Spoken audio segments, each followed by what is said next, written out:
Magandang araw everyone. Sa ngayon, bibili tayo ng similya ng barako dahil nangangandi ang ating inahing baboy.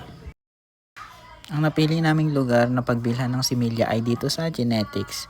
Ang nakuha namin ay large white na similya. Sa ngayon ay magpapakain muna tayo ng baboy at maglilinis.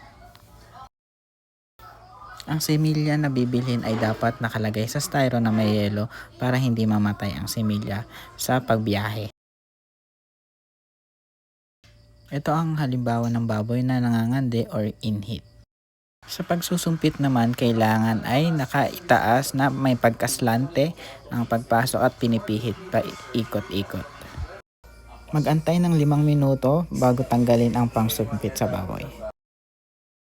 Mag-iintay tayo ng 2 o 3 linggo kung naging successful ang similya sa baboy. Kung ang ari ng baboy ay namula pa rin na kulay rosas, yun ay palyado.